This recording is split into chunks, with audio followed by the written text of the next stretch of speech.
Сегодня мы собрались в точке кипения университета. Место выбрано не случайно, потому что Арсений Сергеевич является председателем Напсовета университета, является также членом Совета Ассоциации инновационных регионов России. Вы знаете, что в 2017 году по инициативе тогда главы города Якутска Арсения Сергеевича Николаева при поддержке Агентства стратегических инициатив при президенте РФ в Якутске проходило такое замечательное мероприятие, как под названием «Форсайт Флот». И тогда мы собирались с научными работниками, журналистами, с технологическими предпринимателями, с гостями, с дизайнерами, с гостями из других регионов и пытались заглянуть за горизонт, что же будет с городом в будущем. И тогда же была придумана идея сделать ставку на креатив, то, что вот сейчас реализуется, принята стратегия развития креативной индустрии в Якутии. В прошлом году, когда было двухлетие точки, мы с главой Арсением Сергеевичем разговаривали, и мы сделали такой запрос в главе. Вот сейчас идет пандемия, мир точно изменился, многие ушли в цифру, поведение людей изменилось, экономика мира поменялась, начали появляться новые рынки, в том числе удаленного, допустим, дистанционного образования, дистанционной медицины. Арсений Сергеевич, так что-то поменялось у нас теперь, да, что-то у нас то видение будущего города, когда мы в 2017 году его планировали, изменилось ли? Произошли какие-то сдвиги, которые нам нужно поймать эти ориентиры, потому что Арсений Сергеевич сейчас глава республики, нам хотелось бы знать вот, и видеть, тоже ощущать, о чем же думает Арсений Сергеевич и как он видит город будущего. Сегодня здесь присутствует очень много школьников, ребята, которым сейчас 15 лет, через 30 лет им будет 45, да? И именно вы в 50-м году города Якутска будете управлять и принимать решения в городе. И здесь также студенты, у нас инновации. Арсений Сергеевич зарегистрировался в новой социальной сети Clubhouse, которая сейчас набирает обороты, вы все слышали, там Илон Маск сейчас там выступает, очень много технологических предпринимателей выступает сейчас. Добрый вечер, дорогие друзья. Наши друзья, ядерная группа «Точки кипения» достаточно давно уже просила выступить с лекцией о развитии города Якутска. Мы достаточно на эту тему много раз общались. Но я ждал, пока появится Клабхаус. Он появился, сейчас можно. Дорогие друзья, конечно же, глобальные вызовы и угрозы, о которых говорились многие годы, оказались куда более близкими и реальными, чем можно было представить совсем еще недавно. В прошлом году к нам прилетел черный лебедь, COVID-19, и практически мгновенно изменил всю привычную жизнь всего человечества. Опасный вирус, безусловно, будет побежден, но мир точно уже не останется прежним. Пандемия еще раз убедила и меня, да, наверное, и всех вас в следующем. Во-первых, темпы изменений в мире ускорились настолько, что за ними не успевают даже ученые, власти, сообщества самых развитых стран планеты. Во-вторых, степень взаимозависимости в современном мире настолько высока, что сегодня уже не важно, живешь ли ты в мировом городе, таком как Нью-Йорк, Дубай, Москва, или ты живешь на периферии.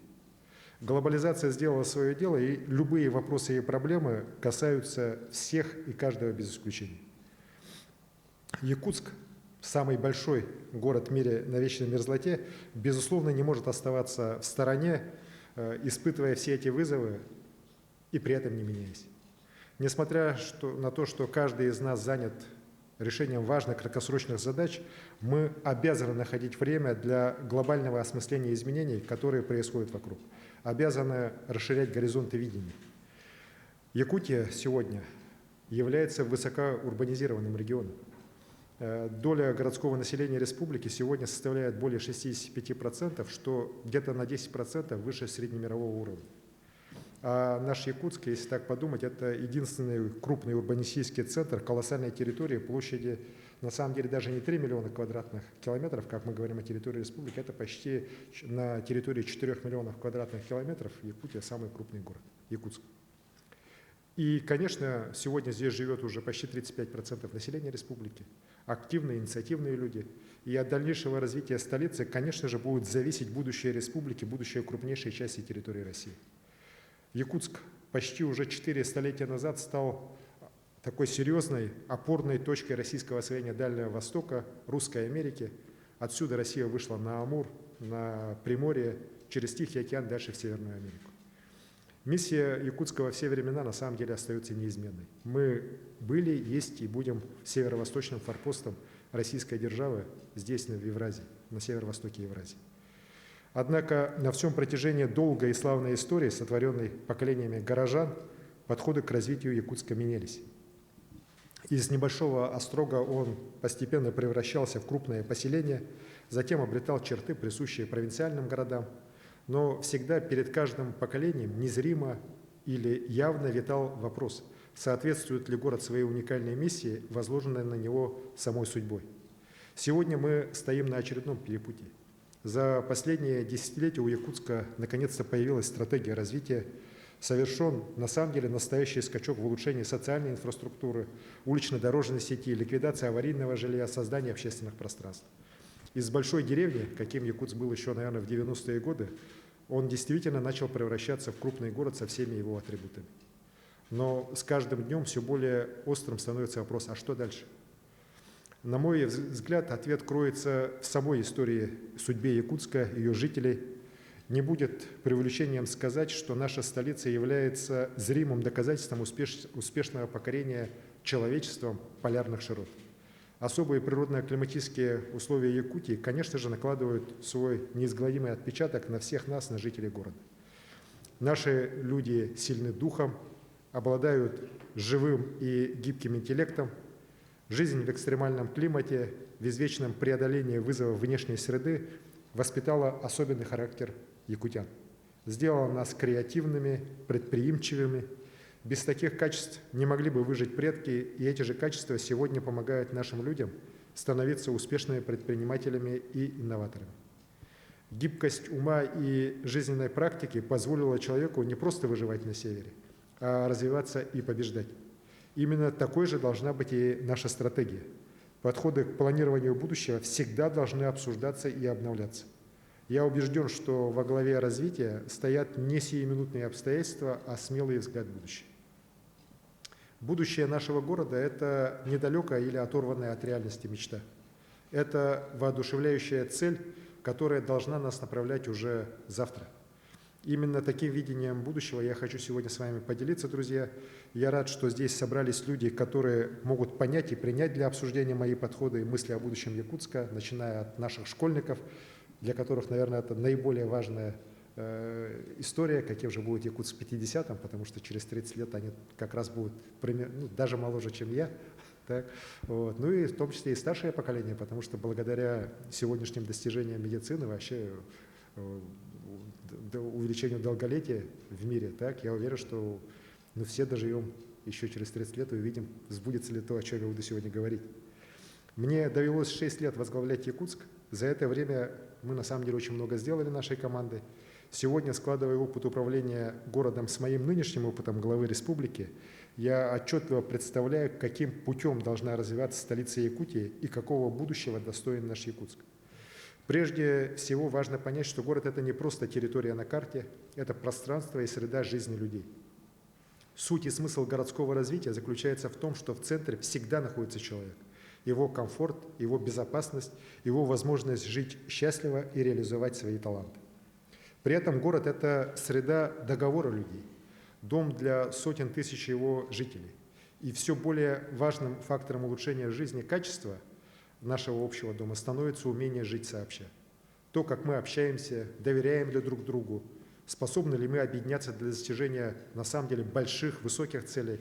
От этого зависит устойчивое развитие любого города в любой стране мира. Именно доверие и солидарность стоят за такими абсолютно разными индикаторами, такими как, например, измеримые цифры показателя оседлости и неизмеримым чувством любви к родному городу, ностальгии по нему. Парадокс в том, что оба таких разных по своей природе, но связанных с людьми показателя напрямую влияют на процветание города. Поэтому я предлагаю принять как данность, что любые стратегии и решения, они должны быть человекоориентированными. Именно счастье и успех каждого горожанина должны всегда быть нашим абсолютным приоритетом. Какой же должна быть стратегия города, ориентированная на человека? Прежде всего, забота о комфорте и благополучии жителей быстрорастущего города должна найти отражение в пространственном планировании. Есть важные суждения, которые я вынес из опыта управления Якутском. Многие десятилетия наша столица, к сожалению, развивалась без какой-либо внятной стратегии, без учета естественных процессов урбанизации. С 1991 года население города увеличилось к 2012 году на 67%, на 130 тысяч человек. Немного в нашей стране, да и во всем мире найдется городов с такими, знаете, высочайшими темпами роста. Как правило, такие темпы присущи только вновь образованным новым городам. Для исторических же городов, к которым, безусловно, относится Якутск, такой рост не характерен и зачастую приводит к нарастанию проблем, к резкому увеличению социальной нагрузки. Так получилось и с Якутском. Мы здесь не исключение. К 2012 году социальная инфраструктура, улично-дорожная сеть, застройка города полностью перестали отвечать потребностям быстрорастущего населения. Вот вспомнить даже детские сады, так по ним как раз тогда сложилась наиболее острая проблема. За время, вот 10 лет, которые были до 2012 года, то есть сначала, скажем так, 21 века, в Якутске было построено всего лишь 3 детских сада, что никак не способствовало запросам населения. Что такое 3 детских сада? Это, я если не ошибаюсь, 550 мест было в них открыто. А очередь была уже не 1000, а за 10 тысяч. Решение проблемы нехватки мест в детских садах мы тогда поставили в приоритет, и благодаря строительству новых зданий, выкупу помещений для дополнительных групп, за 6 лет мы ввели 20 муниципальных детских садов. Также в 2012 году в Якутске был 1 частный детский сад, а в 2017 году силами предпринимательства уже открылось их 29. И таким образом за эти 6 лет мы смогли создать 9 тысяч новых мест в дошкольных учреждениях, в 18 раз больше, чем за все прошлое десятилетие. Катастрофическая ситуация была разрешена благодаря тому, что мы задействовали все инструменты, от программ финансирования из федерального, республиканского, местного бюджетов до проекта государственно-частного партнерства. Тот же проект ГЧП, о котором достаточно много говорится, он позволил нам ввести в городе 12 крупнейших социальных объектов, с начала проектирования до сдачи практически последнего из них, так, школ, детских садов, по крайней мере, прошло всего лишь менее 3 лет. Это было крайне непросто, но это было очень нужно городу. Потому что во главе угла всегда надо ставить интересы людей. И тогда решение обязательно находится. Надо признать, что городское планирование и сейчас все еще, к сожалению, сосредоточено на решении оперативных задач. Вне всякого сомнения, каждая проблема, будь то мелкая или большая, она важна и требует таких же оперативных и четких, эффективных решений. К примеру, тот же вопрос об устройстве выгребных ям, к сожалению, он все равно остается одним из насущных для жителей ряда городских кварталов. Евгений Николаевич прекрасно про это знает. Но если сосредотачиваться исключительно вокруг таких вопросов, как обустройство выгребных ям, как это делал недавно один из заместителей города, так, руководства города, то можно, конечно, только очень серьезно замедлиться и даже остановиться в своем развитии. Ведь даже самая обустроенная выгребная яма, она, извините, остается все равно выгребной ямой. А в 21 веке, уже в 3-м десятилетии 21 века, это точно не решение. Сегодня в городе более 1200 двухэтажных деревянных домов. В них проживает больше 40 тысяч людей. Это почти 12% жителей города. Я считаю, что к 1932 году уже Якутск должен полностью избавиться от этих аварийных ветхих деревянных двухэтажек. И это должно стать на самом деле стратегической задачей города. Для ее решения, конечно же, нужно консолидировать ресурсы федеральных, региональных, муниципальных программ, ресурсы местных сообществ. Это вот одна из общих целей города, которая, уверен, сплотит тысячи сподвижников, десятки тысяч горожан. Итак, городское планирование не может осуществляться без комплексной стратегии, которая была бы ориентирована на самую значимую фигуру в городе, на человека. Для этого мы должны мыслить широко, ставить масштабные задачи, а не заниматься, на самом деле, бесплодными дискуссиями, где должны работать муниципальные служащие на проспекте Ленина или в 17-м квартале. Вот. В сердце нового подхода должно быть умение ставить и решать задачи, которые действительно будут улучшать жизнь всего города и каждого его жителя. Если рассматривать город как живой организм, каждый его район должен функционировать как отдельные органы, решающие свою задачу для достижения благосостояния каждого человека. В развитии города важнейшую роль всегда играли и будут играть дороги, его вены и артерии, по которым движется энергия жизни. От того, как мы направляем и развиваем эти важнейшие пути, зависит динамика развития города. Мы просто обязаны сегодня поставить задачу, чтобы безвозвратно оставить позади время, когда значительная часть городских улиц лишь отдаленно отвечала и отвечает своему назначению. Сегодня отвечающих нормативному состоянию улиц в городе Якутске порядка 45%. А считаю, что к 400-летию Якутска необходимо добиться 100% соответствия стандарту безопасности и качества всех улиц столицы. Конечно же, один из самых сильных в истории толчков к бурному развитию города даст строительство Ленского моста. Он снимет вековую изоляцию города. Я бы даже сказал, вековую блокаду Якутска от всей остальной территории страны. Ленский мост позволит столице Якутии стать одним из крупнейших транспортных центров северо-востока Евразии. Мост через Лену – это больше, чем просто крупнейший инфраструктурный проект. Это воплощение мечты не только многих поколений якутян, но и вообще, наверное, в целом россиян. Он не просто соединит правый и левый берег реки Лены здесь, а станет символом единства запада и востока России. Я бы называл его мостом будущее, и в том числе и в будущее Якутска. В более локальном масштабе Ленский мост, конечно же, станет связующим звеном якутской агломерации. Сердце Якутии, ее интеллектуального, культурного центра, ее технологического эталона. Столичная агломерация объединит 3 великие якутские долины на левом берегу Лены – Туймаду, Эркяне, Ангселе и правобережный Нижний Бестях, конечную станцию железнодорожной магистрали. Строительство Ленского моста в районе Табаги, конечно же, будет сопровождаться формированием соответствующей инфраструктуры. И это не только обеспечение комфортного доступа к федеральным и региональным дорогам. Здесь должен формироваться логистический центр города. Безусловно, при планировании этой территории должны быть применены новые качественные стандарты северной урбанистики, учитывающие наши климатические особенности с ключевым акцентом на экологию. Другой важный полюс логистического хаба, наша главная воздушная гавань, находится в противоположной стороне Якутска. Аэропорт Туймада имени Платона Юнского в ближайшие годы выйдет на принципиально новый уровень после завершения реконструкции взлетно-посадочной полосы, строительства международного терминала. Аэропорт, как основа транспортной мобильности, станет международными воротами республики в мир. Туристическая привлекательность Якутска, безусловно, будет расти с каждым годом. И я считаю, что уже к 1932 году количество международных рейсов из Якутска будет увеличено на порядок, а аэропорт будет обслуживать уже несколько миллионов пассажиров в год. Таким образом, к 40-50 годам наш город должен и может стать очень значимым транспортным узлом континентального уровня. Якутск может взять на себя роль центра движения альтернативного шелкового пути, который будет включать железнодорожное движение по Амуро-Якутской магистрали до Якутска, может и дальше до Магадана уже. Далее речной путь до морских портов на побережье Ледовитого океана с дальнейшей перевалкой по Северному морскому пути. А сухопутный транзит из Иркутска через Мирный в Якутск и дальше уже до Магадана, он может уже называться северным широтным ходом к Охотскому морю и Берингову проливу. Это совсем на самом деле недалекая реальность, ведь человечеству свойственно торить новые дороги, и Якутск обязан использовать этот огромный шанс. Отвечая своей важнейшей миссии форпоста в современном понимании, конечно же, город должен осуществлять и пространственное перестроение.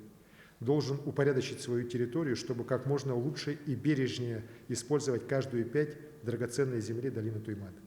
Какие же задачи для этого необходимо начать решать прямо сейчас? Важнейшим и ключевым действием я считаю оздоровление городской территории в самом прямом смысле. От реновации старых промышленных зон до полного обновления экологической политики города на принципах устойчивого развития. Сегодня вся активная деловая культурная жизнь Якутска, она сосредоточена в самой благоустроенной его центральной части. В то же время большие районы нашего города можно отнести к так называемому браунфилду. Урбанисты так называют участки, которые использовались для промышленных целей, но при этом обладают достаточно большим потенциалом для дальнейшей модернизации. И действительно, если посмотреть, по всей территории Якутска разбросаны такие территории. Это территории старых складских помещений, старые заводы, промышленные здания. Вспомните, такие участки есть у нас и ЕКСМК, ГРЭС, поселок геологов, Марха, Маган. Многие из них сегодня, знаете, выглядят просто страшными язвами на территории нашего города. Но они не используются по назначению, заброшены, все больше превращаются с каждым годом в захламленные руины. Безусловно, мы не должны это так просто оставлять и просто на это смотреть. Эта территория находится сегодня вне городской ткани. Они не вовлечены в экономику, самым негативным образом сказываются на экологии, да и вообще на жизненном самочувствии жителей столицы. Но при этом они, конечно же, обладают большим потенциалом для застройки и жилой, и коммерческой, обладают потенциалом для концептуальных архитектурных планировочных решений. И нам нужно в ближайшие годы вдохнуть жизнь в эти огромные территории Якутска. Для этого, конечно же, городу нужна комплексная программа их очистки, развития, включенная отдельным разделом в план развития столицы. Благодаря освобождению бывших вот таких промышленных пространств город может стать более комфортным, в первую очередь ориентированным на пешеходов, на экологический отдых шаговой доступности. Это станет одним из ключевых конкурентных преимуществ Якутска в борьбе за человеческий капитал. Комфортная среда будущего предполагает жилье нового типа на принципах энергоэффективности, безотходности, встроенное в умную человекоориентированную экосистему. Значимый вклад во внедрение энергоэффективных экологичных технологий и материалов, конечно же, строительство внесут уже сейчас BIM-технологии. Благодаря интеллектуальным 3D-моделям на основе анализа больших данных климатических особенностей архитектуры будут построены умные дома, ориентированные прежде всего на здоровье, комфорт человека. BIM-технологии в градостроительстве, они же далеко выходят за рамки только непосредственно проектирования. Они охватывают весь жизненный цикл зданий, позволяя нам анализировать и выявлять их технологические и, не менее важные, экологические проблемы. Светлое будущее города невозможно даже представить, если мы не начнем сегодня радикальным образом снижать его углеродный след. Каждому новому микрорайону, новому зданию Якутска в будущем должны быть доступны недорогие, главное, экологически чистые, возобновляемые источники энергии. Такой успешный опыт мы уже сегодня видим на примере, например, круглогодичного тепличного комплекса «Саюри», который показал, что внедрение высокотехнологичных решений международного качества способно решить вопрос, который ранее никогда здесь у нас не мог решиться. Благодаря внедрению инновационных технологий можно добиться производства высококачественной экологической продукции без нагрузки на окружающую среду. При этом, конечно же, Якутск должен не только сохранять зеленый пояс вокруг себя, но и создавать зеленую инфраструктуру внутри города. Озеленение бесспорно является одним из важных факторов оживления городских пространств. Здесь тоже важно смотреть намного вперед, ведь высаженные, например, если в 2021 году будем сажать деревья, они только как раз к 50-му году станут большими и изменят облик города. А в ожидании их естественного роста я считаю, что можно возвратить ту же практику украшения нашего северного Якутска цветами. Мы помним, в 2016 году мы запустили городскую акцию «Миллион цветов». Он воодушевил тысячи горожан, которые любят свой город. И в первый год в Якутске, в пригородах общими усилиями было высажено 1 090 000 цветов. А в 2017 году уже 1 416 000. И я считаю, что надо вернуть любимому городу красоту и запах летних цветов. Это тоже добрая идея, которая снова сплотит горожан в заботе о нашем общем доме. Друзья, Якутск – это единственный крупный город в мире в экстремально холодном климате, изначально созданный в экосистеме уникальной долины на берегу одной из величайших рек нашей планеты. Убежден, он должен развиваться в философии эко-города, где урбанизация идет не против природы, а наоборот оберегает ее. Устойчивое развитие в интересах будущего поколения – только такой путь сохранит наш Якутск в веках и сделает его великим городом Севера. Новый вектор социально-экономического пространственного развития столицы должен быть адаптирован к тем задачам, которые ставит время. Модель градостроительного развития Якутска должна не только описывать сценарии для города на ближайшие десятилетия, но и четко определять первые территории для конкретных действий. Такая расстановка приоритетов позволит связать стратегию с практикой, создать прочную основу для позитивных изменений. В рамках мероприятий по проведению празднования столетия государственности Якутии мы видим, что необходимо провести, и мы обязательно проведем капитальный ремонт проспекта Ленина, реконструкцию площади Ленина, то есть закрепим тем самым значимость исторического центра города. Новой градостроительной осью, которая будет обеспечивать дальнейшую трансформацию Якутска, мне видится магистраль, которая свяжет новые точки роста от Кангаласского мыса до Ставроленского моста в районе Табагинского мыса. Принципиально новое качество осевой магистрали объединит самые разные современные проекты, драйверы, такие как суперкампус в Кангаласах, квартал труда в районе столичного рынка, парк будущих поколений, Арктический центр эпоса и искусства. Таким образом будет выстроена магистральная ось Ленский мост Кангаласы, являющуюся, знаете, такой центральной городской артерией, обеспечивающей современные стандарты застройки города. Новая ось развития города объединит креативный кластер квартала труда с логистическим хабом, Ленский мост с международным аэропортом, северные и южные зоны Якутска. Вектор развития оживит и вовлечет в экономику столицы территорию городского канала, протяженного с юга на север как раз вдоль новой магистральной оси. В самом центре этого пути находится сердце столицы, ее исторический, политический центр. Магистральная ось имеет важнейшее символическое значение для Якутска и всей республики, как платформа встречи коренных и глобальных ценностей, сплетения прошлого народов Якутии с ее будущим. Пространственное развитие столицы станет основой для ее выхода на новые уровни конкуренции. Но прежде Якутску, конечно же, надо определиться с моделью развития. В чем же заключается этот выбор? В мире, знаете, немало самых разных концепций и моделей развития городов. Есть города, умные города, исторические города, города устойчивого развития, зеленые города, мировые города, музейные города, иннополисы и многое другое. С теми или иными вы точно знакомы.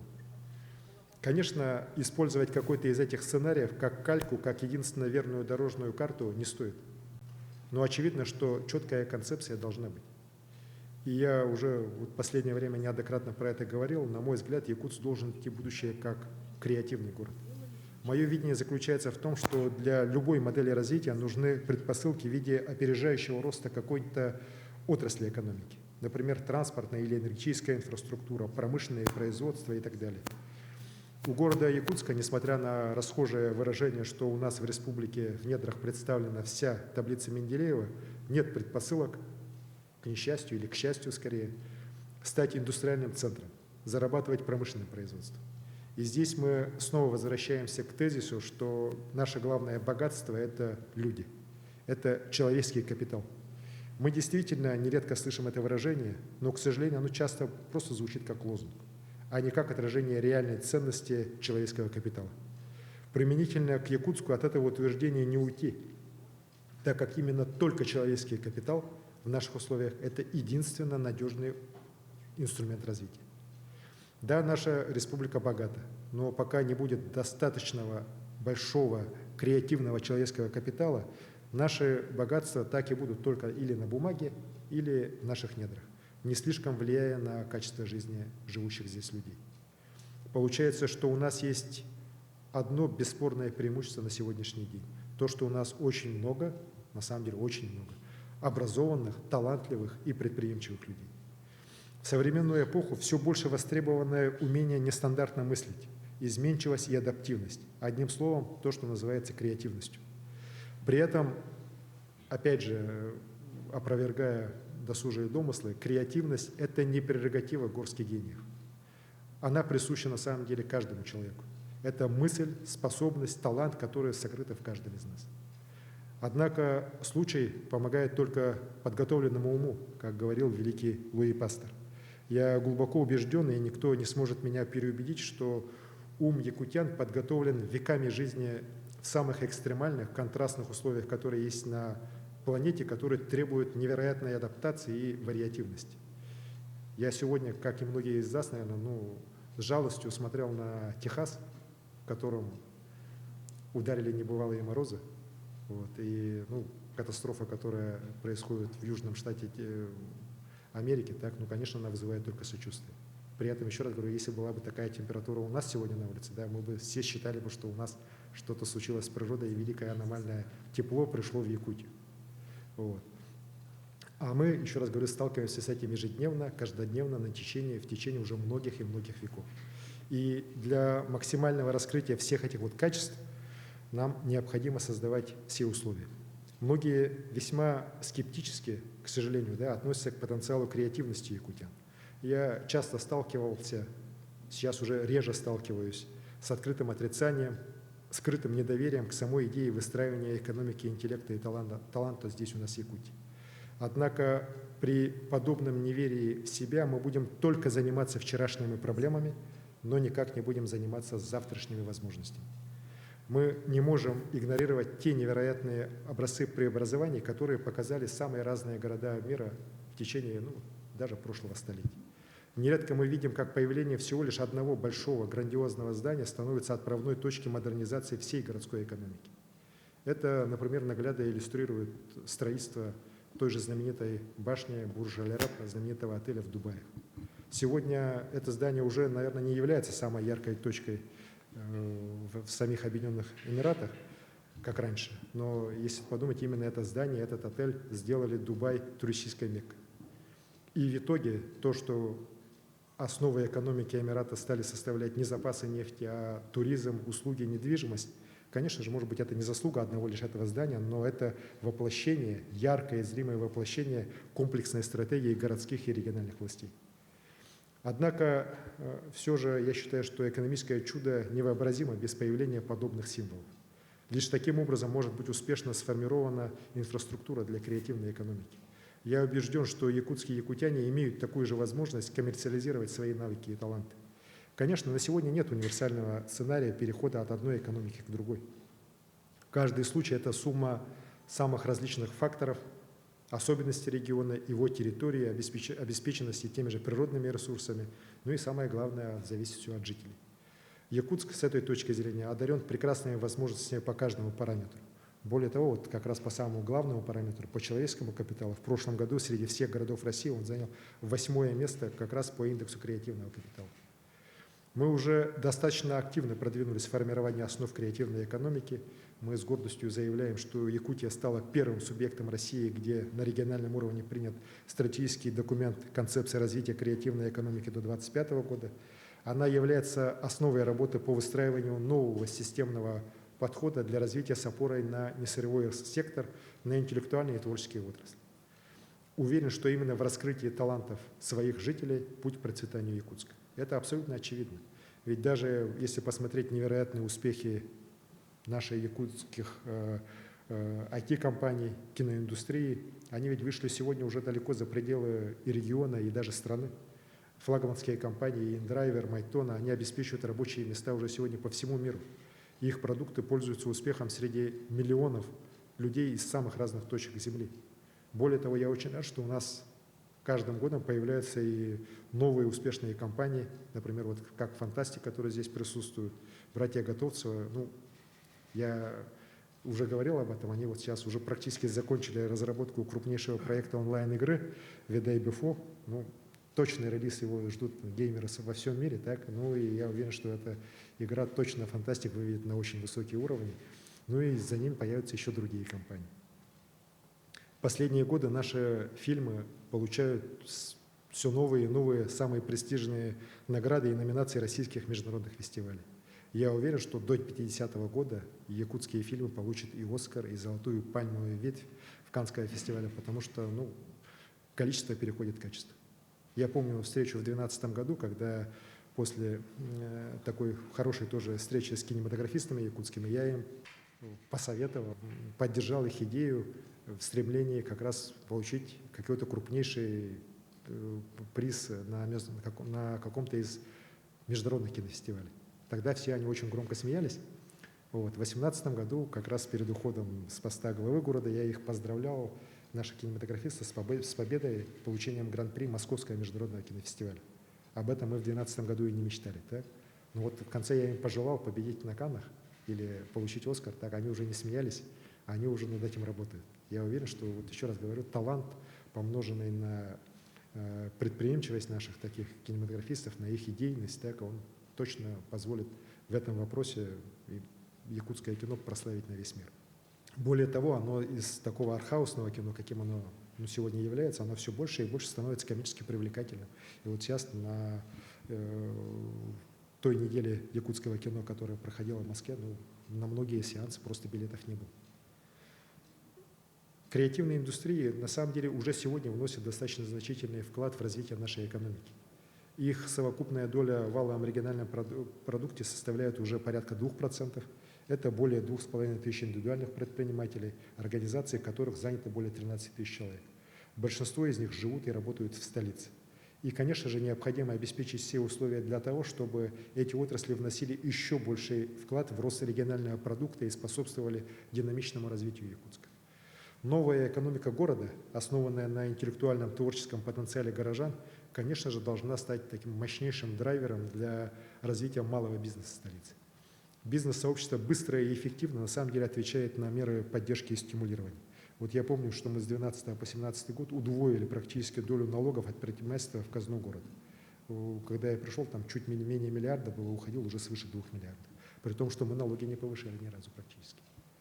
Это впечатляющий рост, и он говорит о мощном предпринимательском потенциале жителей Якутска при правильной поддержке со стороны власти. Нам необходимо продолжать создавать условия для коммерциализации идей и продвижения стартапов. Перед нами стоит стратегическая цель в ускоренном темпе пройти путь развития, через который прошли те же восточноазиатские тигры. Таким образом, не менее приоритетным, чем логистический хаб, является формирование креативного сегмента экономики Якутска. Уверен, он станет инновационным и экономическим драйвером Якутска и всей республики в ближайшие десятилетия. Ведь если посмотреть, то мировой рынок медиа и развлечений, он сегодня составляет уже свыше 2 триллионов 100 миллиардов долларов. Ну, если для сравнения, весь мировой рынок ювелирных изделий, он почти в 10 раз меньше. И Якутск, конечно же, может занять на этом огромном рынке свою достойную долю. Ведь здесь, на наш взгляд, системообразующим проектом должен стать «Квартал труда», крупнейший на Дальнем Востоке креативный кластер, где на площади более 13 тысяч квадратных метров будет и должна быть создана инфраструктура для творческих проектов в области анимации, компьютерной графики, музыки, дизайна. Значительным бизнес-потенциалом обладают ремесла Якутии. Сегодня в этой сфере занято свыше 4000 мастеров, ювелиров, косторезов, кузнецов, мастеров шитья и резчиков по дереву. И многие из них, опять же, живут в Якутске. Здесь у них самый большой рынок продукции. И самобытность и уникальность наших народных ремесел могут вызвать серьезный синергетический эффект, в том числе и в сфере туризма. И задача города здесь – это обратить неисчерпаемый потенциал уже в конкурентоспособный бизнес. Конечно, для таких глобальных метаморфоз необходимы компетенции, талант может и не проявиться, может и зачахнуть без возможности его материализовать. Поэтому еще одна роль, еще одно ключевое направление для Якутска – это его развитие как центра компетенций, центра всеобщего и непрерывного образования. Суть этой идеи абсолютно понятна. Только знания можно победить, добиться личного и общественного успеха. Город будет развиваться только в том случае, если каждый житель с малых лет и в пожилом возрасте будет стремиться к образованию, к новым знаниям и компетенциям. При этом мы должны создавать такие условия, чтобы эти компетенции были востребованы именно в родном городе, чтобы высококлассные специалисты не были рекрутированы в другие города и другие страны. Борьба за лучшие умы будет только ужесточаться, и Якутск здесь должен быть победителем. И именно на эту конкуренцию заточена стратегия формирования креативной экономики, экономики знаний и интеллекта. Самые передовые знания, научные азы должны быть доступны детям уже, даже не со школьной, а может быть даже уже с детсадовской скамьи. Сегодня достаточно трудно говорить об этом. Многие городские школы у нас переполнены, их не хватает еще и в ряде районов города детских садов. Поэтому снова необходимо объявить приоритет строительства образовательных учреждений в Якутске, привлекая ресурсы государства, привлекая ресурсы бизнеса. Строить надо в районах новой застройки, на территориях реновации бывших промзон. Главное, надо создавать школы нового типа, со всеми условиями для всестороннего развития детей, чтобы каждый юный житель столицы имел возможность раскрыть свой талант и свои способности. Мы начали работы по трансформации наших университетов. Родной наш Северо-Восточный федеральный университет имени Максима Кировича Амосова сделал ставку на то, чтобы каждый студент обладал навыками предпринимательства. Конечно, не все станут в будущем основателями компаний, но, знаете, предпринимательские навыки, они нужны всем. И производственникам, и ученым, и даже чиновникам.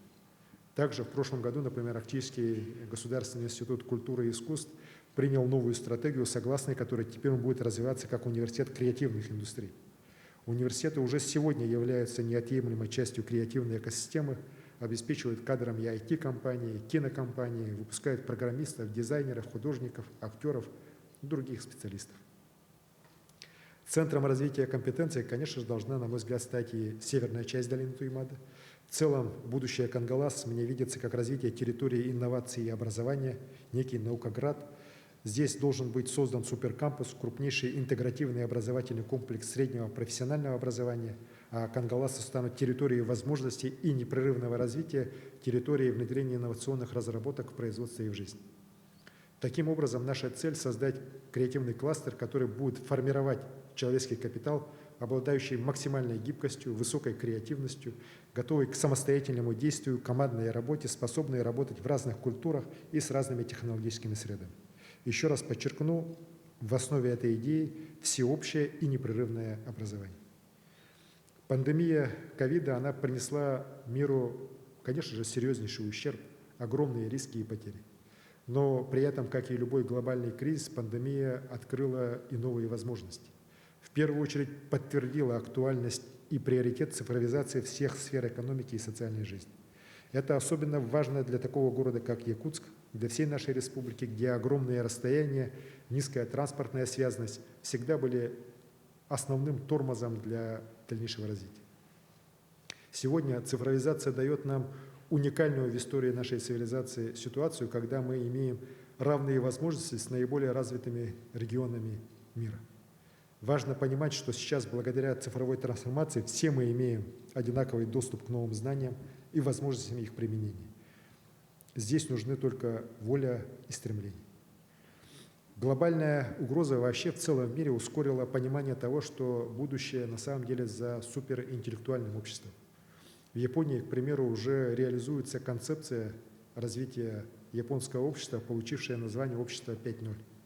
Эта концепция ставит своей целью сделать жизнь человека удобной и полноценной, а инновации – безопасными и экологичными на основе интеграции физического и цифрового пространства.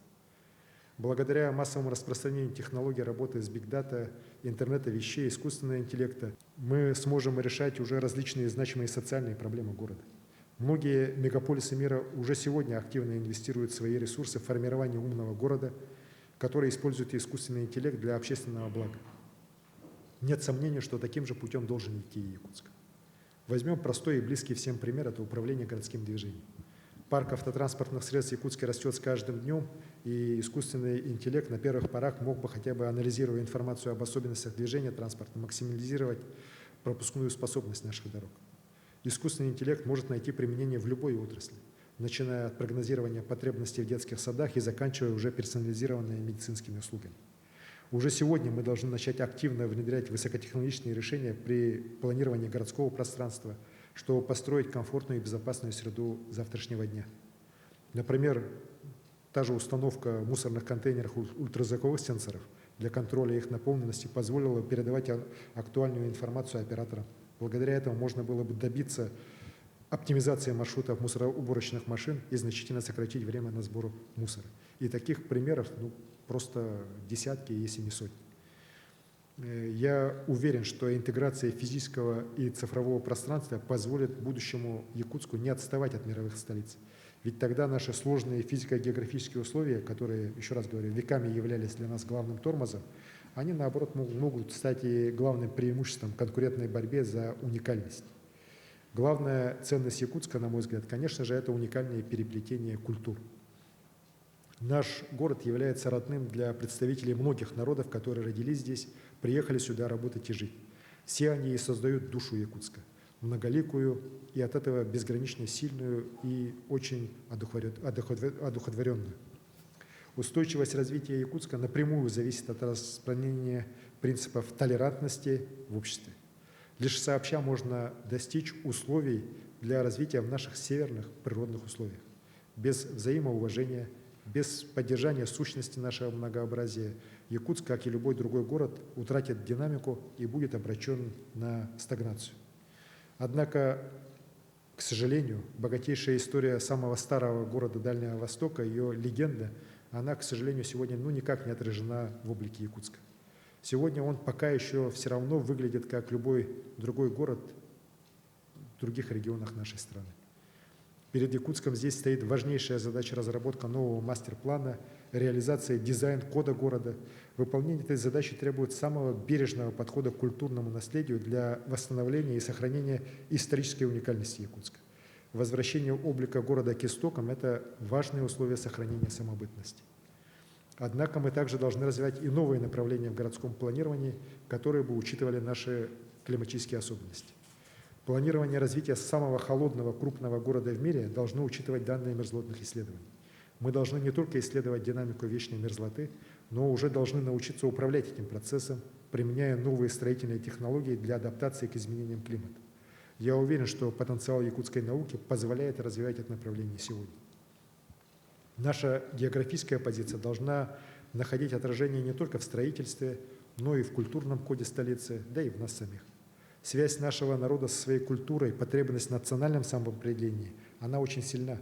Но в условиях нарастающей глобализации мы должны переосмыслить свою геокультурную идентичность. В свете заявления президента России о том, что особую ценность для страны представляет все происходящее на севере, в Арктике, новая геокультурная идентичность Якутии, и в том числе Якутска, конечно же, может быть прощена как парадигма развития арктического пространства. В этом смысле перед столицей стоит глобальная задача сохранения и приумножения самобытного культурно-языкового наследия проживающих в ней народов. И мы пока в этом преуспеваем. Сегодня ни один северный город не может похвастаться таким же культурно-языковым разнообразием, как Якутск. Якутск должен и может транслировать систему ценностей, основанную на сочетании традиционной культуры народов Севера и глобальных инноваций. Именно этот принцип заложен в проект строительства Арктического центра эпоса и искусств. Его создание и будущая деятельность, как крупнейшего во всей мировой Арктике культурного центра, усилит глобальную миссию нашей столицы и ее судьбоносное предназначение – хранительницы культуры, языков коренных народов всего циркумполярного пространства нашей планеты. Реализация смелых проектов, бережное отношение к богатому культурному наследию и истории сделает наш город уникальнейшей территориальной единицей арктического мира.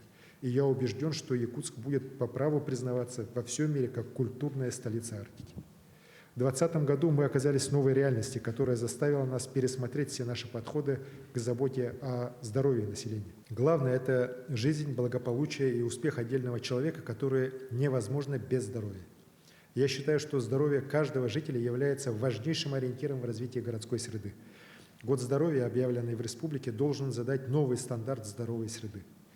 Множество факторов жизни в городе напрямую влияет на физическое и духовное здоровье человека. От благополучия жителей зависит и сам город как бесконечно растущий и меняющийся живой организм. Все это должно быть объектом пристального внимания и планирования будущего города. Доступность и качество медицинского обслуживания, забота о здоровье горожан всех возрастов должна стать визитной карточкой Якутска. Сегодня в Якутске реализуется широкий план строительства высокотехнологичной медицинской инфраструктуры. План включает в себя создание единого цифрового контура в здравоохранении на основе современных информационных систем. Цифровая трансформация нашего здравоохранения на основе последних научных данных позволит создать новую систему персонализированной медицины, ориентированную на особенности каждого отдельного человека. Человекоориентированная медицина, нацеленная на предупреждение болезней, на обеспечение здорового долголетия каждого горожанина, таким я вижу общественное здравоохранение столицы. Более того, в интересах здоровья может быть использован наш сильнейший биопотенциал. Богатство якутской природы обладает огромным ресурсом для коммерциализации достижений нашей науки. В будущем Якутск может стать и крупным экспортером биотехнологической, фармацевтической, косметической продукции. Основой развития в данном направлении может стать формирование якутского биотехнологического кластера для генерирования инновационных проектов. Но самое главное, именно столица обязана формировать новую культуру, которая внесет глубокие коренные преобразования в создание условий для здоровой жизни людей во всей нашей республике.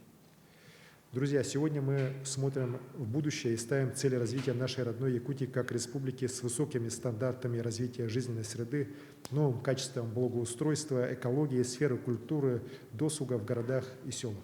Якутяне достойны этого, я в этом глубочайшим образом убежден. Я убежден также в том, что республика и ее столица, они едины, что город Якутск – это центр притяжения всех якутян, служит эталоном формирования нового качества жизни на всей огромной территории республики. Я верю, что наш исторически уникальный Якутск будет городом счастливых и успешных людей. Для этого, конечно же, важно, чтобы честность и достоинство были главным критерием в управлении его развитием. Я уверен, что Якутск и дальше будут возглавлять молодые, высокообразованные, современные лидеры, смелые и ответственные. Я сегодня поделился с вами неким количеством своих мыслей о будущем Якутска. Это далеко не стратегия развития Якутска, Это не проект социально-экономического развития. Это мое видение как человека, который давно занимается, на самом деле, вопросами пространственного развития территорий, который имеет опыт общения, сотрудничества с крупнейшими мировыми лидерами в этой области. Возможно, я подумаю вот после сегодняшней нашей лекции, после сегодняшнего разговора о том, чтобы мы будем так встречаться, в том числе для того, чтобы поделиться видением будущего уже и всей нашей республики. Спасибо за ваше внимание. Готов ответить на вопросы.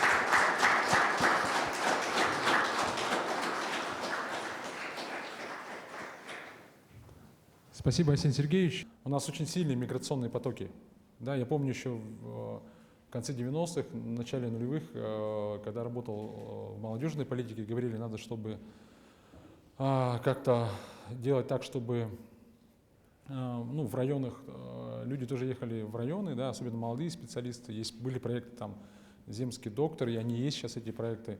Но вообще в целом со временем понимаю, что урбанизация идет. Это тренд не только в Якутии, это в мире. То есть если 100 лет назад 80% населения жило в деревне, 20% в городе, то сейчас стремительно идет к тому, что больше населения переезжает в город, и мы видим, как миграционные потоки, что из наших районов тоже очень сильно переезжает в Якутск. Поэтому влияние Якутска на развитие республики очень важное, оно очень сильное. Но вот случилась пандемия, да, и вот очень много людей сидело во время пандемии в изоляции и начали ценить типа частный дом, да, и очень много людей стало выезжать за город, да, и как-то, на ваш взгляд, вообще в 50-м году какой будет расклад? Безусловно, процессы урбанизации – это глобальные процессы, и они будут продолжаться. Тут не надо строить иллюзии, что у нас этот процесс остановится, но, как говорят те же, опять же, футурологи, специалисты в урбанистике, они говорят о том, что соотношение, вот ты сказал, Толя, 80/20 было, так, оно будет таким же, но уже с точностью до наоборот, то есть в 80 городах, 20 на селе. Сегодня, на самом деле, наверное, уже в крупных развитых странах мира, наверное, такое соотношение уже сегодня есть. Что касается нашей республики, я на самом деле не боюсь миграции. Из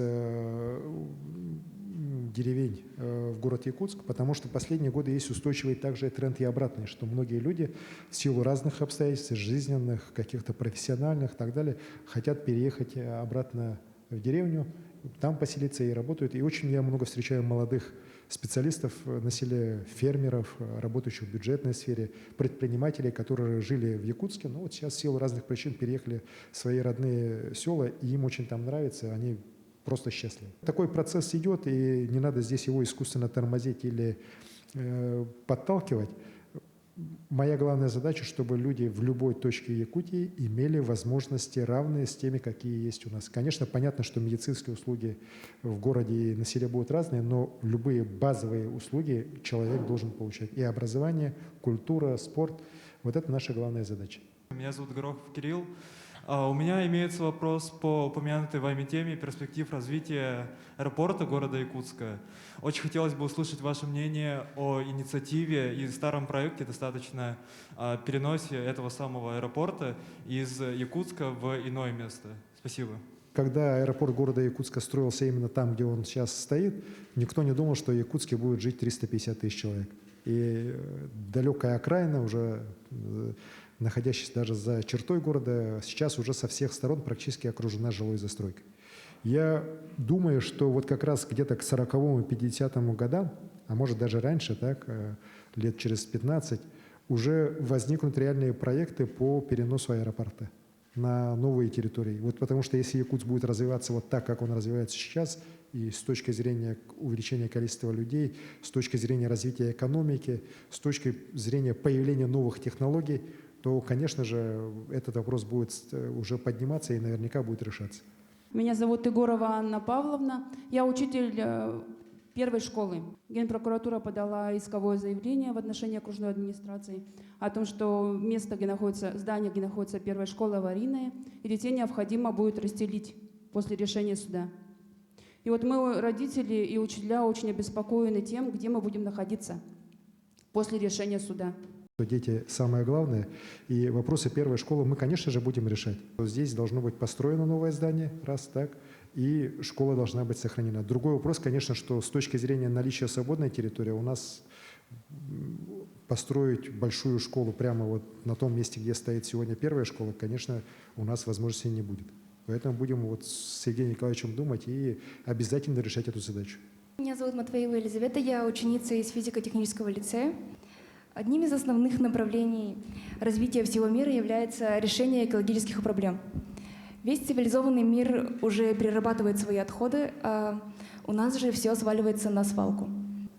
В Якутске уже есть предприниматели, которые занимаются переработкой мусора.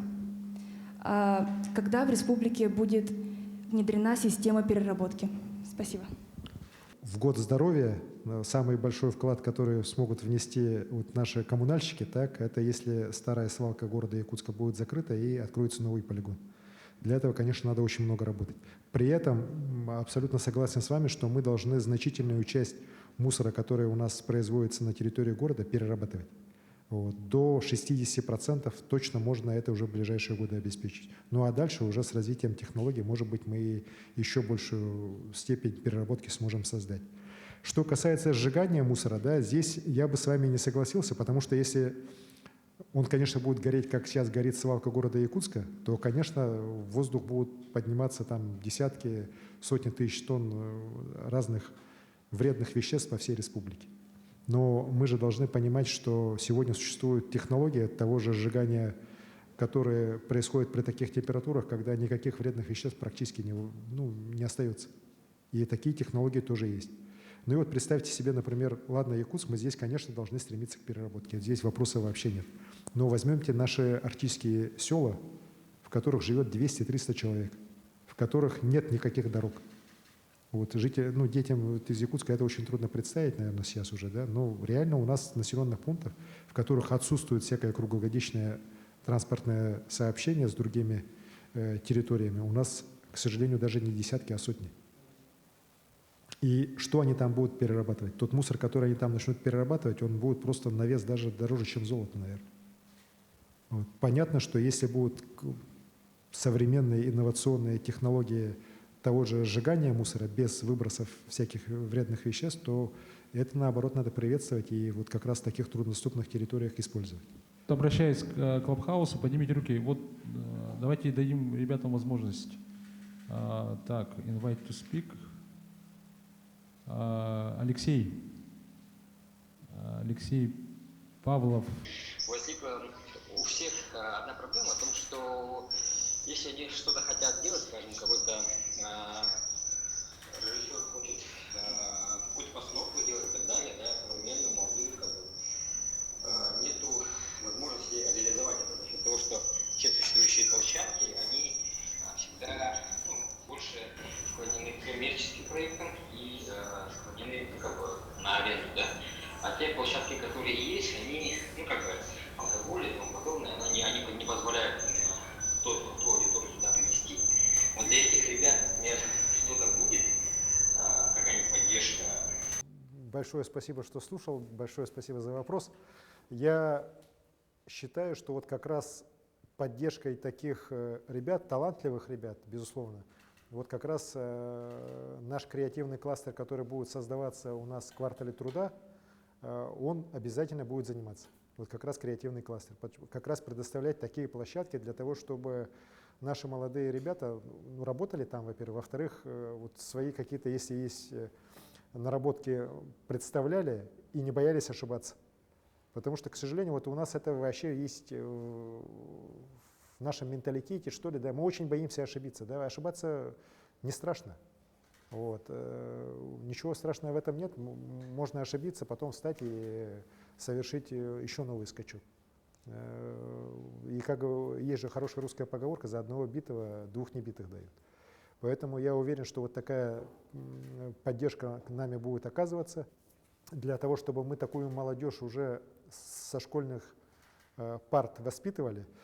В прошлый раз тоже проводил большое совещание. В парке будущих поколений у нас будет построен, вот я его все время пытался называть якутским Хогвартсом, так, здание, где детей будут учить становиться волшебниками, но, правда, сказали, что из-за интеллектуальной собственности у нас такое название не пойдет, но как раз я думаю, что с участием креативной нашей молодежи мы название придумаем.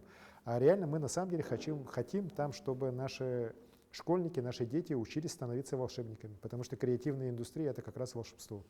Уверен, что и твой талант фотографа как раз будет там востребован, и твое искусство там как раз позволит вырастать новым Алексеем Павловым в нашей республике и в мире. Меня зовут Александр Вайхал, я ученик физико-технического лицея имени Ларионова. Ну, я полностью согласен с вами о том, что медицина — это одна из ключевых задач для развития города, для развития, как бы, получается, для сохранения здоровья людей. А люди — это главная часть города, получается, ну и вообще всего общества. И вот у меня вопрос. Как будет решаться вопрос с пылью в городе? Потому что у нас, получается, на дорогу сыпят много песка, и все это образует много пыли. Я уверен, что эту проблему можно решить. Но эту проблему невозможно решить, знаете, вот таким наскоком, там, знаете, есть у нас там горе-политики, которые в жизни больше 10 классов ничего не закончили, так, а мечтают, что они умеют, точнее, лучше всех управлять городом. Да? Это вот такие люди точно дискредитируют вообще любую идею, даже выбора. А вот по городу без пыли самый правильный, самый единственно возможный способ, да, это максимальное покрытие искусственными поверхностями открытых пространств в городе. То есть мы должны оставлять парки, мы должны оставлять газоны, а вот гравийные улицы, вот эти пустыри, на которых ничего не лежит, просто там пыль летает, да, вот они все должны быть полностью закрыты разными поверхностями, начиная от асфальта, бетона, плитками. Если надо, где-то, может быть, какие-то деревянными, там, красивыми тоже тротуарами, тоже делается в общественных пространствах. Но мы должны максимально закрывать.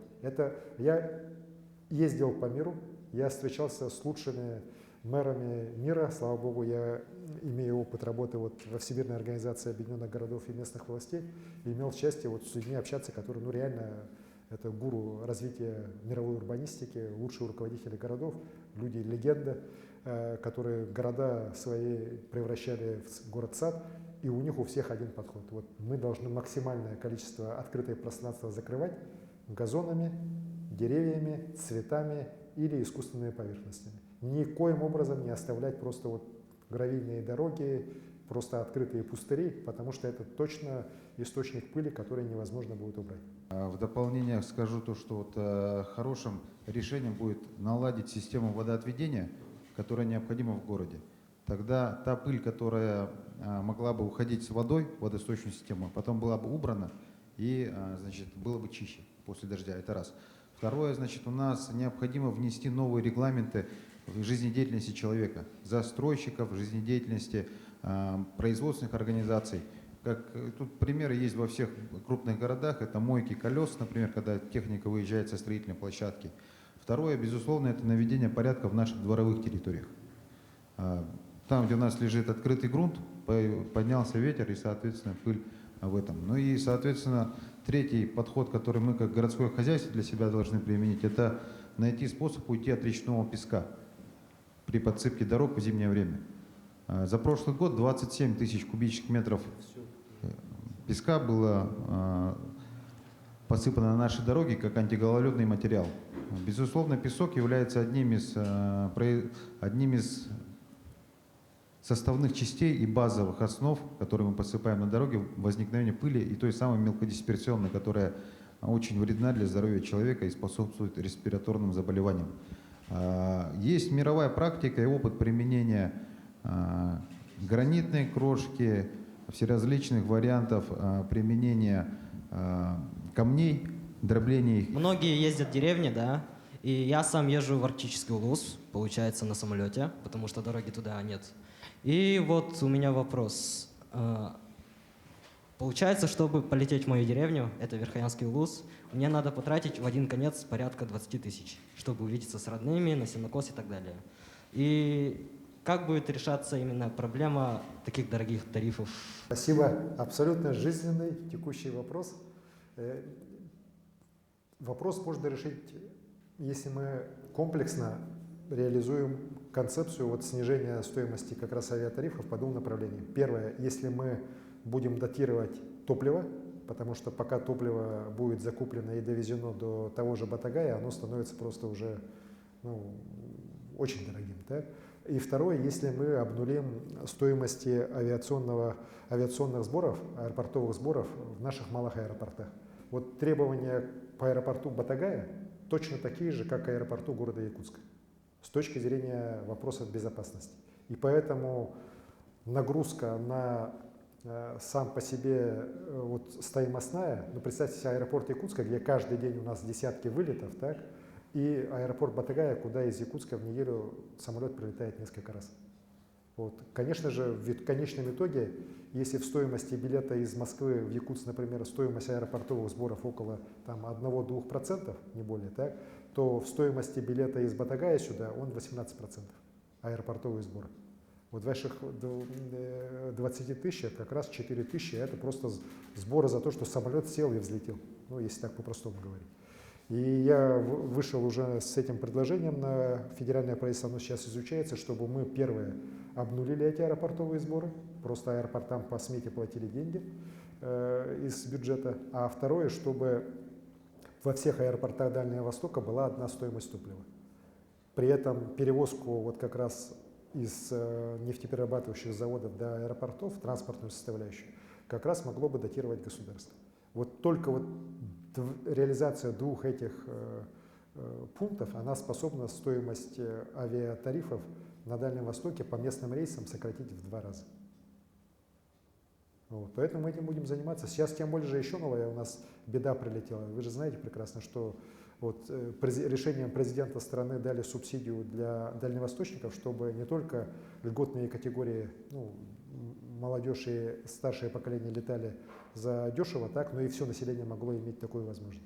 А не очень, скажем так, правильно поняв это, в Минтрансе России из 21 маршрута дальневосточного деньги дали только на 10, например. А остальные все пролетели, в том числе и Якутск-Москва.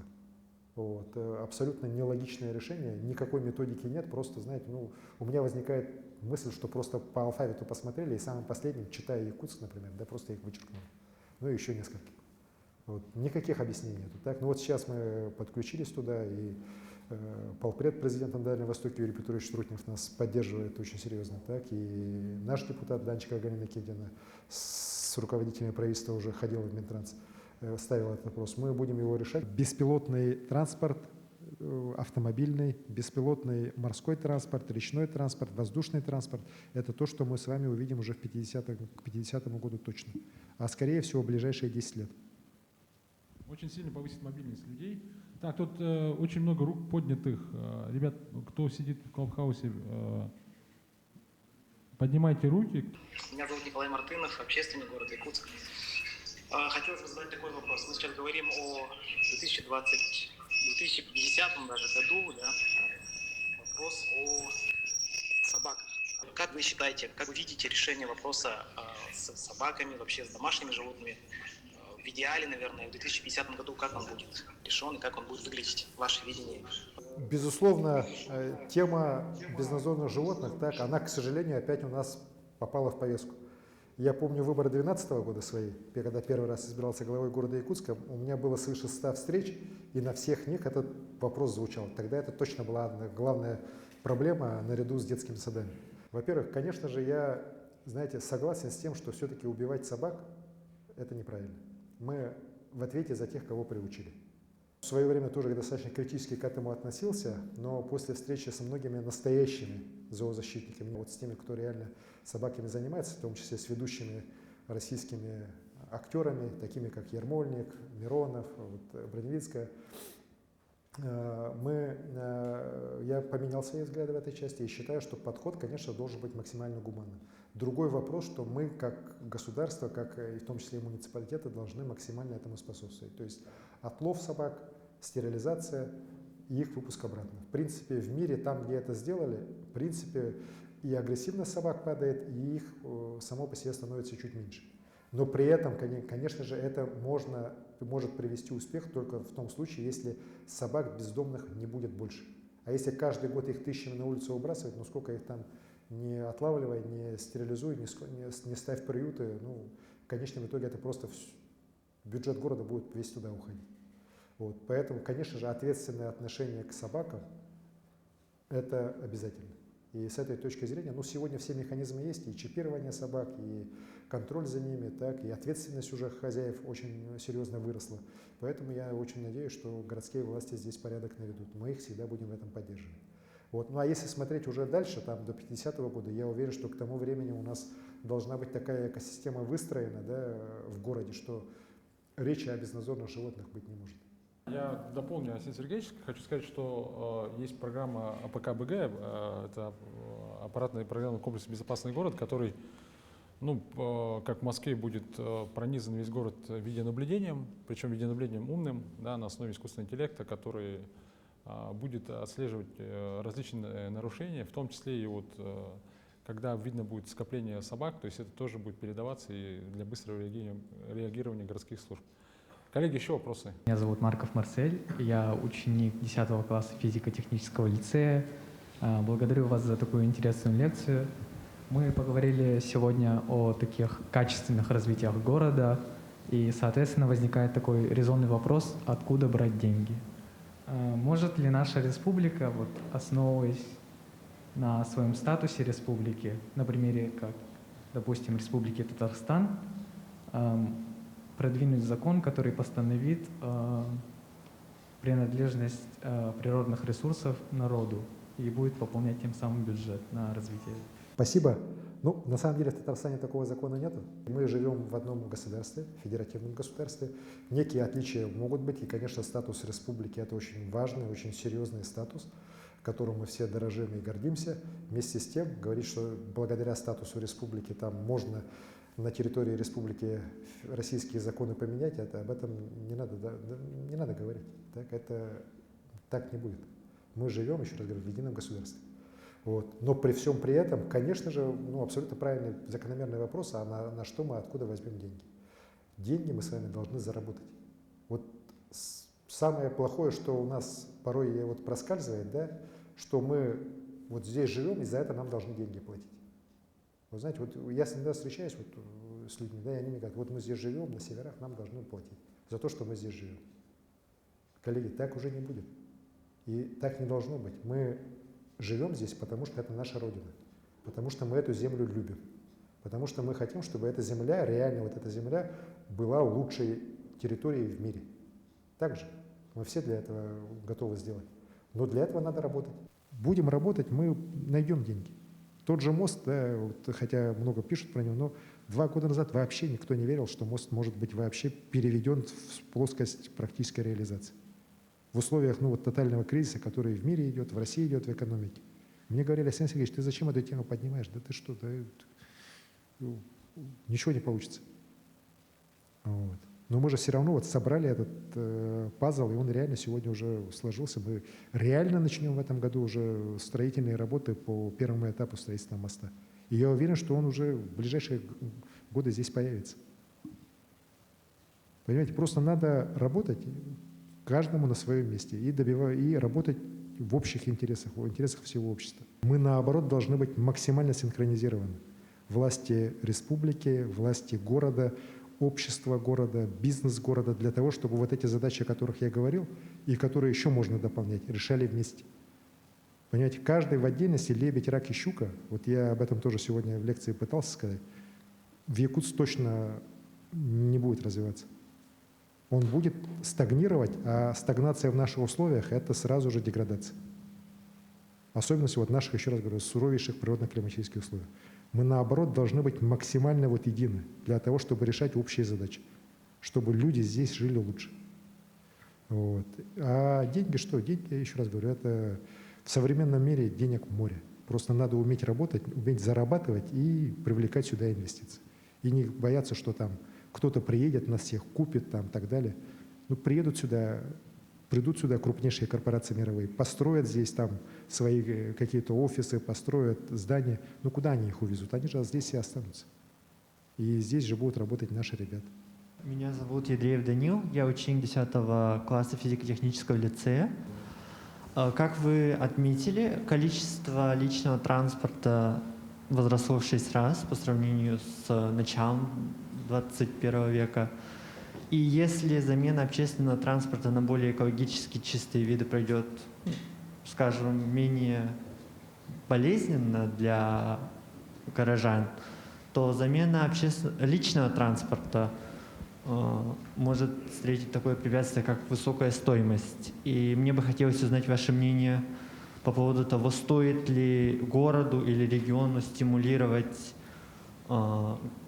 граждан, чтобы они переходили на экологически чистые виды, как в европейских странах. По общественному транспорту я очень надеюсь, что у города вот эта программа перевода общественного транспорта на экологичные виды топлива, так, на газомоторное топливо и, может, даже уже на электричество, оно в ближайшие годы уже начнет реально реализовываться. Что касается личного транспорта, я здесь тоже вас поддерживаю, что, конечно, государство и муниципалитет в силу возможностей должны стимулировать. Мы как можем стимулировать? Не датировать там покупку, да, но через снижение транспортного налога, а даже его обнуление, так, при переводе на газомоторное топливо, например, при снижении каких-то при снижении стоимости парковки той же для того или иного вида топлива, я уверен, что мы такие механизмы найдем. Например, тот же перевод с двигателя внутреннего сгорания, с бензина на газ, тоже можно каким-то образом субсидировать. Такие механизмы есть, и мы их будем обязательно применять. Потому что точно понятно, что быстрейший перевод на экологичные виды топлива, он для нас очень важен. Яконов Алексей, я житель города Якутска. Вот, Александр Сергеевич, вы сказали, что жизнь диктует новые правила, что, значит, пришло время непрерывного обучения, и сейчас чаще всего звучат темы хай-тек, IT, и в городе у нас уже IT-парк, технопарк, и я слышал кластер креативный. Креативный. Скажите, когда мои дети ощутят эти нововведения, эту новую жизнь? Мы все должны сделать для того, чтобы это осуществилось в ближайшее время. Что касается конкретных ваших вопросов, то круглогодичный наш детский лагерь «Полярная звезда», он будет введен уже к концу 2022 года. Он уже сейчас активно строится. Квартал труда, креативный кластер мы вводим уже в этом году. До конца года он будет введен, начнет свою работу. И мы уже сейчас дали поручение, я говорил про парк будущих поколений. Мы не будем ждать, пока он будет построен окончательно, созданием и так далее, хотя я надеюсь, что в течение 3 ближайших лет это реализуется, но уже с этого года мы опять же образовательные программы под этот парк будущих поколений уже в городе Якутске запустим. Поэтому, если это уже не завтра, это уже сегодня. Максимова Юлия, я студент СФУ, и у меня такой вопрос по цифровизации, по умному городу. Какие у нас реализуются проекты? Принят план по целой дорожной карте, принят как умный город будет. Из ближайших планов точно есть это, мы участвуем в федеральном, выиграли федеральные деньги, это 400 миллионов рублей на реализацию интеллектуальной транспортной системы. Вы знаете, в Якутске светофоры у нас не отрегулированы, они не интеллектуальные. Из-за этого у нас где-то по оценке, нет, сейчас они не связаны с друг другом. Да, ничего не связано, и мы по разным оценкам из-за этого образуются пробки где-то на 25-30%. Эта программа будет реализована в ближайшие 2 года, то есть и отсюда идет очень много проектов, начиная от Евгений Николаевич уже об этом говорил, это уличное освещение, замена, да, это внедрение IoT, Internet of Things, когда мы сможем собирать данные непосредственно с счетчиков. То есть это разные различные сервисы, IT-сервисы, начиная от, как мы говорили, различных услуг, цифровизации всех услуг. То есть все услуги муниципальные, государственные, начиная как сейчас встать на очередь, доставить продукты питания или получить некую услугу, это все будет в цифровом виде. Ну и, конечно, мы должны, я как человек, отвечающий за связь, Вот мы сейчас разговариваем с сотовыми операторами, сейчас идет полное ковровое покрытие 4G города Якутска. Но и в плане, на самом деле, в городе Якутске, и раз уж мы говорим про будущее, и 5G тоже есть. 5G — это 1 гигабит скорость на одно устройство. То есть это тоже позволит нам внедрять в том числе и беспилотный транспорт, и другие интересные вещи. Но более подробно с программой «Умный город», чтобы не забирать время, можно ознакомиться на сайте умныйгород.рф. У нас есть парк общественного транспорта, который как бы устарел, если мягко так говорить. Это, получается, старые пазики, которые ездят на бензине, ну, некоторые на газе. Я слышал то, что в прошлом году или позапрошлом году были закуплены новые автобусы. И вот как вы считаете, вот вы сами говорили то, что личного транспорта у нас слишком много на душу населения в городе. 100 нет. Ну, получается, на каждого третьего горожанина есть личный автомобиль. И вот как вы считаете, как можно заменить личный автомобиль? Стоит ли развивать общественный транспорт, велодорожки? Спасибо, Айхал. Я так понимаю, вопрос заключается в том, как нам поменьше личного транспорта и побольше общественного, так? Ну, Сергей Семенович Собянин здесь бы просто встал бы и пожал бы тебе руку, потому что в Москве как раз вот эта политика последние годы очень активно проводится, как раз стимулирование пересадки людей на общественный транспорт. Конечно же, здесь, приветствуя вот этот подход, да, мы должны понимать, что у нас все-таки природно-климатические условия от Москвы немножко разные. Вот. И одно дело, если в Москве ты там без всякого большого напряжения можешь 300-400 метров пройти, так, от остановки до дома, так, то в условиях минус 50, например, там, или 40 даже, так, ну, это не всегда удобно. Я считаю, что, конечно же, с появлением, вот, чем больше комфортных таких зон проживания, с развитием окраин города, когда услуги те же социальные, культурные, досуговые можно будет смело получать в любой точке нашего города, конечно же, наверное, общественный транспорт будет превалировать. Вот. Личный транспорт больше будет уходить уже немножко, наверное, в сторону. Но, опять же, это развитие общества должно плавно к этому подвести. Я, знаете, не сторонник таких революционных действий. С завтрашнего дня все пересаживаемся на автобусы. Так? Все, больше личного здесь не будет. Вот. Но постепенно, вот как раз на основе общественного договора, в самом начале я про это говорил, что в Якутске, вот в таких городах, чем особенность? Мы в любом городе, когда нас много, мы должны договориться по основным вещам, по основным подходам. Вот ездим ли на общественном транспорте или ездим на личном? Ну, больше. Чему приоритет даем? Вот. И если такой общественный договор будет создан в основу как раз, например, общественного, так, то, пожалуйста, мы тогда будем уже больше и больше, например, там, городским властям будет совсем это просто сделать. Там, отгородить, например, сказать, что центр только платный, например. Так? Ну, как во многих городах делают. Или там парковка везде платная. То есть стимулировать, чтобы люди больше переходили на общественный. Ну, а если мы скажем, что нет, мы все-таки индивидуальное поддерживаем, больше личное, то, опять же, здесь уже другие вопросы. Парковок должно быть больше, должны улицы быть шире, там, движение более такое, ну, развитое, новые маршруты должны появляться. Ну, еще раз говорю, это вот вопрос нашего с вами осознания, каким наш должен быть город Якутск. У меня вот такой вопрос созрел. Евгений был на Форсайте, я хочу ему вопрос задать. Евгений, помнишь, у нас был проект «Кишки наружу» называется? Ну, проект «Кишки наружу», то есть у нас очень много теплотрасс на улице, да, и город, когда вот люди незнакомые приезжают, у нас первое, что бросается, это сваи, второе, это вот эти наши теплотрассы, по которым в детстве очень много бегали. Вот. И мы думали, что как-то использовать, понятно, что там есть охранная зона, но время же меняется, то есть, да, может их как-то использовать, как раз вот то, что молодые люди говорят, для пешеходных дорожек, для велодорожек, для того, чтобы они соединяют весь город практически наш, как-то их облагородить. И вот твое видение, Жень, хотелось бы услышать, пожалуйста. Мировое сообщество и урбанистика имеют хороший пример, как это сделано. Система Skywalk в Канаде, в Миннеаполисе, это система переходов между зданиями. Изначально появилась как переход от к торговому центру, дальше переросло уже в сеть переходов между зданиями, которые опоясывают всю центральную часть города. Соответственно, мы сегодня понимаем то, что в городе Якутске мы должны, сахамындыр, то есть мы должны применить то, что у нас есть, с тем, что нам надо.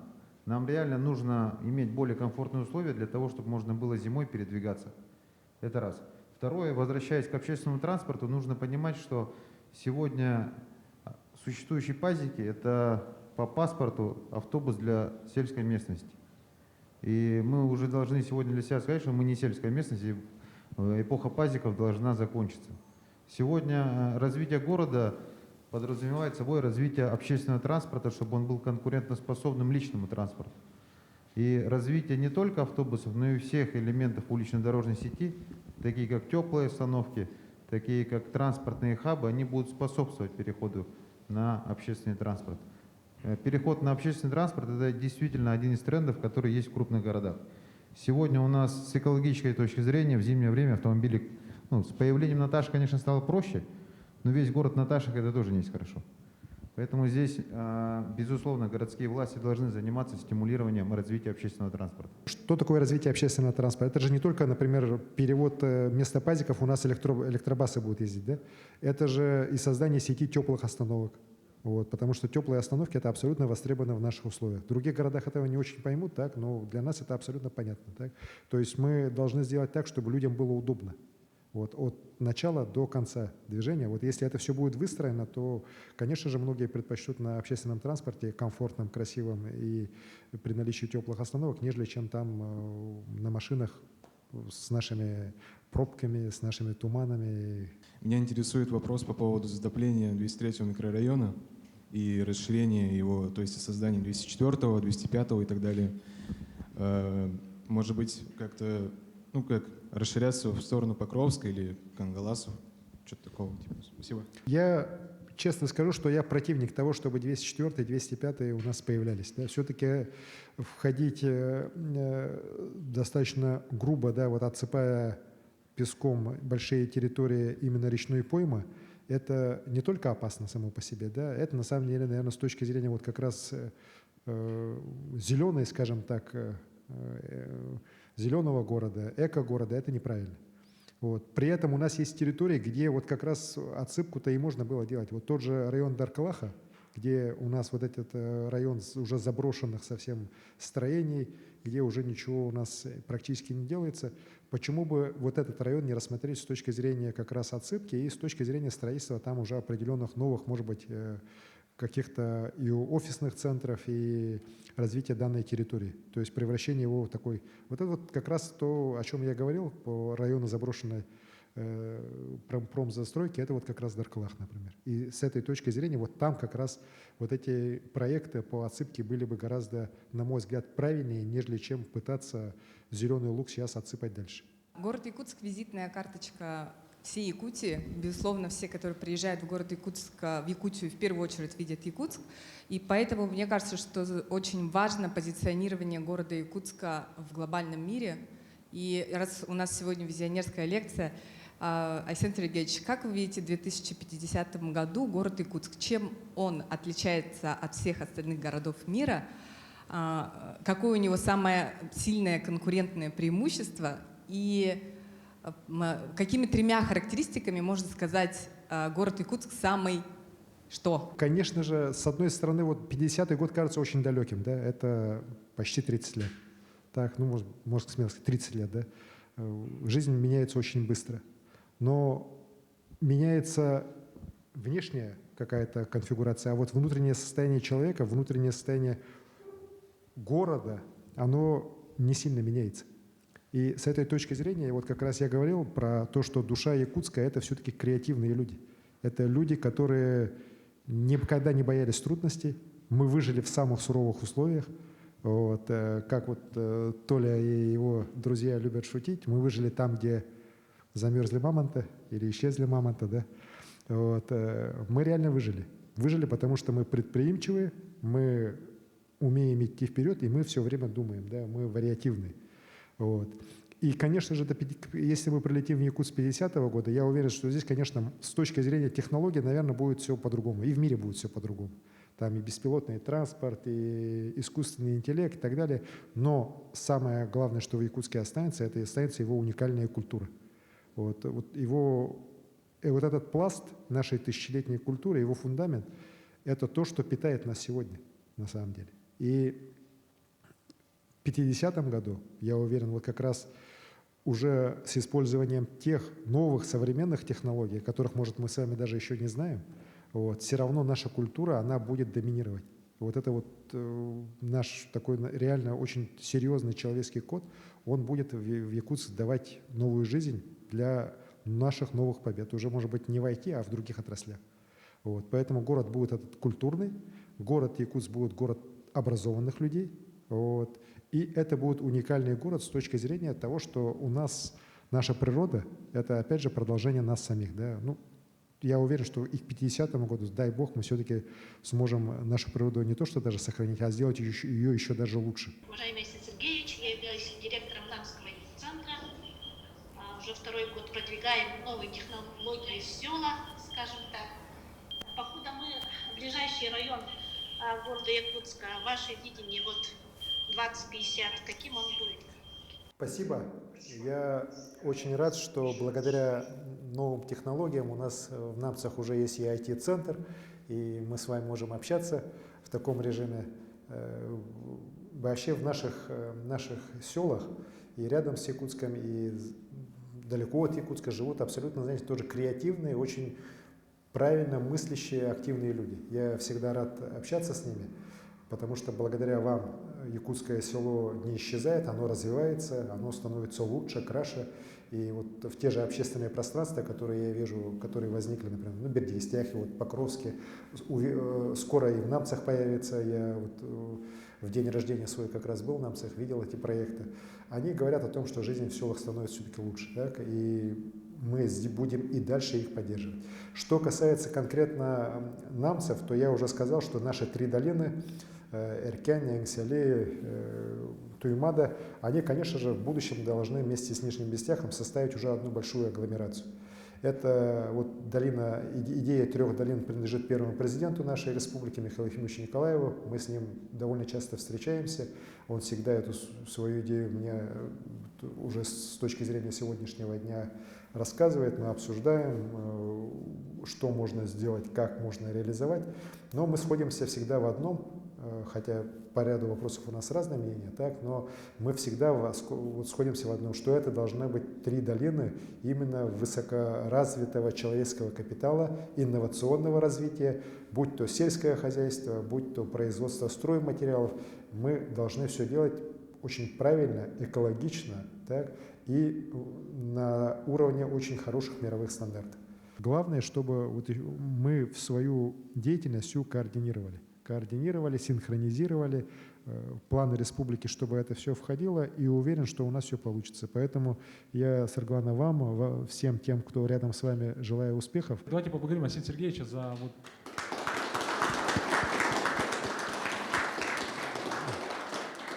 Дорогие друзья, спасибо, что сегодня вечером были здесь с нами. Время пролетело очень быстро. Я благодарю школьников за хорошую активность. Физико-технический лицей всегда этим отличался. Так, у меня старшая дочка заканчивала вашу школу, и я благодарен этой школе за очень хорошие фундаментальные знания, которые они дают детям. Но и кроме этого, они на самом деле выпускают очень активных граждан. Это тоже очень важно. И вот я убедился, что школа имени Владимира Петровича Ларионова, она реально была и есть, и будет еще оставаться одной из лучших школ нашей республики, даже нашей страны. Я благодарен всем тем, кто сегодня присутствовал. Мы на самом деле проговорили, конечно, крайне такую, знаете, вот небольшую, наверное, часть тех проблем, которые есть в городе Якутске сегодня, потому что я понимаю тех, которые задавали вопросы, касающиеся вот буквально сегодняшнего дня. Мы должны как можно чаще, вот те люди, которые понимают, как развиваются большие города, как развиваются большие системы, встречаться и разговаривать, встречаться, обмениваться мнениями. В хорошем смысле мечтать. Я всегда говорю, вот особенности я обращаюсь к школьникам, к студентам, не бойтесь мечтать. У нас, знаете, вот сейчас нынешнее время такое циничное, да вы что, мечты, что такое? Это вообще там детство, да? Вот если вы будете мечтать, если вы умеете мечтать, у вас все получится. А человек, который не умеет мечтать, для которого, вот знаете, вот, который все время смотрит под ноги, он никогда ничего большого не сделает в жизни. А если ты мечтаешь, если ты хочешь сделать что-то большое, светлое, красивое, то, чего никто никогда в мире не делал, то у тебя получится. И вот я очень рад, что у нас вот такие ребята есть, айтишники, так, самые разные, так, у них разные политические взгляды, разные подходы, да, к жизни. Они сейчас живут в разных странах, но вместе с тем они вот это умеют делать. И я очень рад, что вот братья Готовцевы тоже, так, меня в прошлый раз они очень обрадовали. Я извиняюсь, ребята, но я об этом уже многим говорю. Вы знаете, говорю, эти ребята, они не хотят войти в десятку мировых, производителей компьютерных игр. Все на меня так смотрят, типа, а что они тогда хотят? Я говорю, они хотят быть первыми. Я говорю, и, наверное, они будут первыми. Вот, это вот очень важно, и это очень нужно. Если человек хочет быть первым, если он образованный, если он учится, если он понимает, как это делать, да, и если он умеет мечтать, он точно будет первым. Поэтому я желаю нашему Якутску, чтобы он умел мечтать, умел учиться, идти вперед, быть образованным, культурным, и он тогда точно станет первым городом и Дальнего Востока, и страны, и лучшим городом мира. Спасибо.